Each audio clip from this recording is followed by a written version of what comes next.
सबसे बुरी जो रीति है वो दहेज है।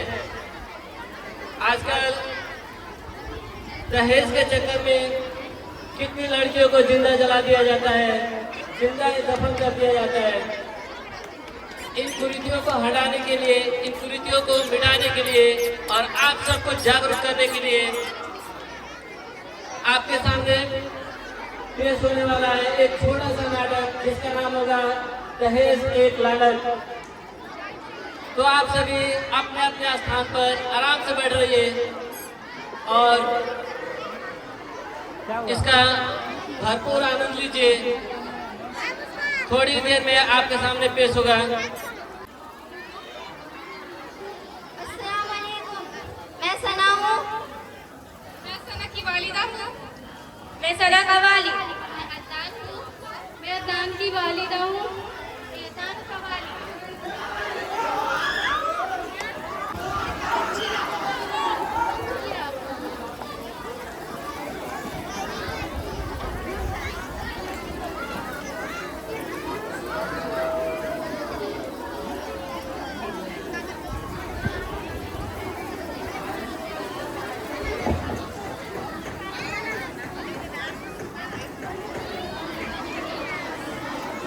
लगता है कोई आया है।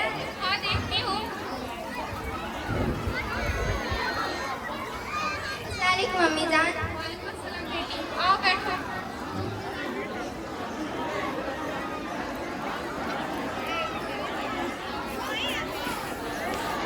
आज आने में इतनी देर कैसे? अरे अम्मी आज ऑफिस में बहुत काम था इसलिए आने में देर हो गई। पता है, आज मार्केट में तुम्हारी खाला जा मिली थी। अच्छा वो क्या कह रही थी? तुम्हारे रिश्ते के बारे में पूछ रही थी। नहीं अम्मी, क्या बुरा है अगर कोई तुम्हारे बारे में पूछे तो? मुझे शादी नहीं करनी है, अभी तो मेरा करियर स्टार्ट हुआ है। तो जी संभालो अपनी लाडली बेटी को, मैंने तुम्हें कल ही बुला लिया है।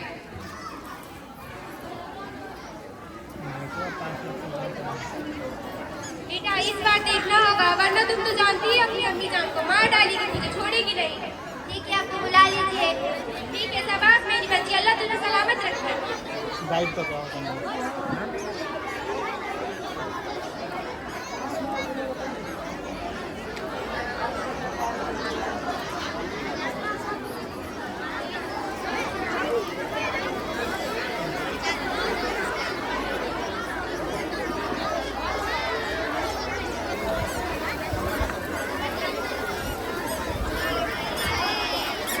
लगता है वो लोग आ गए।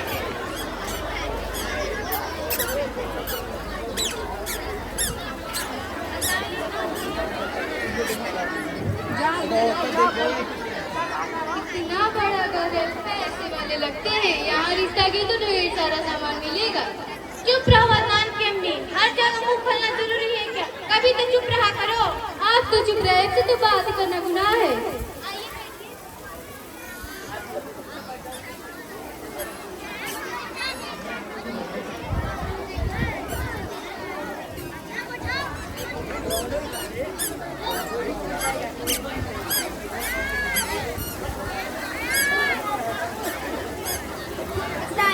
वालेकुम अस्सलाम।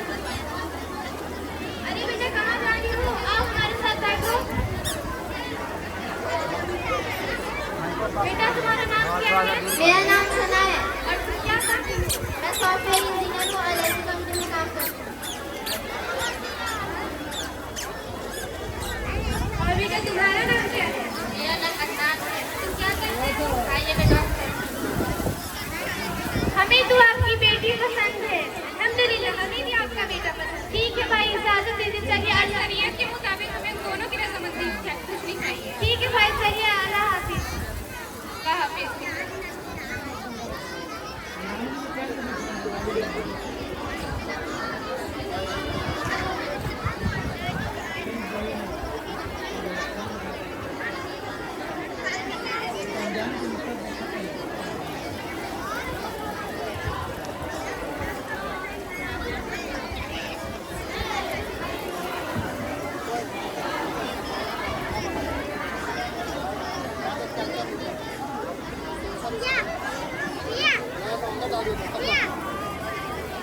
हेलो अस्सलाम वालेकुम। वालेकुम अस्सलाम। आप कौन?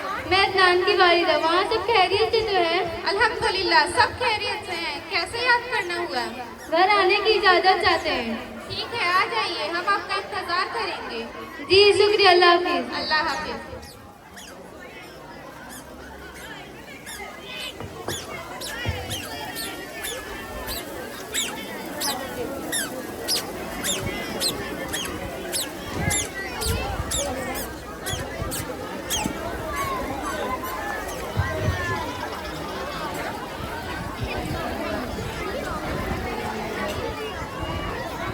सनम की अम्मी, अरे ओ सनम की अम्मी, क्या है? लगता है वो लोग आ गए। जरा उठ के देख नहीं सकते? बस पूरा दिन अखबार चाहिए। अब उठ के देख लियो। ठीक है, देखता हूँ।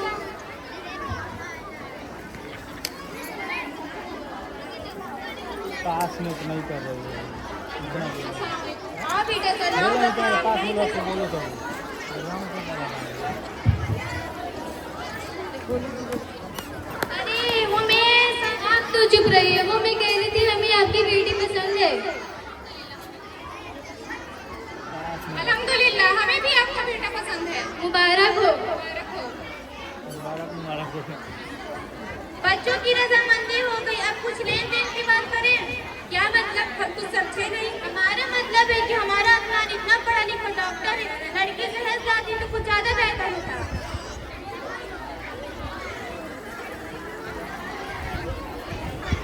पता है, कुछ दिन पहले मेरी भाई की बहू की हैसियत ना होती के लिए सारा सामान ज्वेलरी और कैश लाई थी।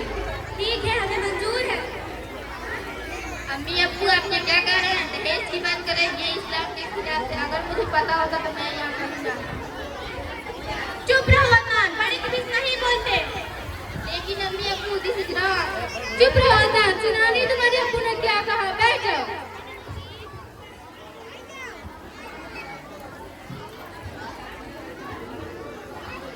क्या अब्बू, मुझे भी कुछ कहना है। मैं ये शादी नहीं कर सकती। हमारे प्यारे नबी सल्लल्लाहु अलैहि वसल्लम जो सारे कौनैन के मालिक आप सल्लल्लाहु अलैहि वसल्लम की बेटी हज़रत फातिमा रज़ियल्लाहु ताला अन्हा को 5 चीजें देकर रुखसत किया। सॉरी, मैं इस घर में शादी नहीं कर सकती जहाँ बहू की इज्जत उसके लायक है, सामान से हो। चलो जी चलो, मुझे भी ऐसी घर की लड़की से शादी नहीं करनी जहाँ ऐसी घर की लड़की की जुबान क्या अच्छी तरह चलती हो। Uncle aunty I am so sorry. चुप रहो अदनान, बड़ों के बीच नहीं बोल। चुप रहो अदनान, बहुत पढ़े लिखे बंदे हो ना। चलो घर चलो, खबर लेती हूँ। अरे रुकिए, अरे बेटा, ये तुमने क्या किया? ये तो दुनिया का रिवाज है कि लड़की वालों को दहेज देना ही पड़ता है। सत्यानाश, इससे अच्छा तो मैं जहर खा के मर जाती। लेकिन अम्मी, ये शादी नहीं, मक्सद एक सौदा है। पहले छोटी डिमांड, फिर वही डिमांड इतनी बढ़ जाती है कि लड़कियों की जान से खेला जाता है। आज मैं बहुत खुश हूँ कि दहेज जैसी लानत के खिलाफ अपनी आवाज उठाई। सॉरी बेटा, ये माँ बहुत गलत सोची। आज मुझे तुम्हारे ऊपर नाज है।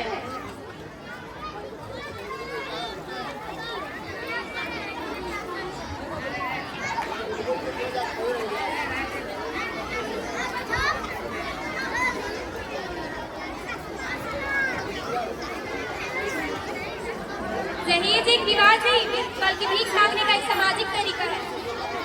फर्क सिर्फ इतना है कि देने वाले की गर्दन छुट्टी और लेने वाले की अकड़ बढ़ती है। दुआ क्या करते हैं सहज, क्यों क्यों अपनी बेटी पर दुलार, पैसे में तोल दिया बेटी को प्यार, क्योंकि माँ बाप अपनी अपनी बेटी पर वार करते हैं। सुन्नत ने कहा अहमियत को समझे और दहेज जैसी लानत के खिलाफ।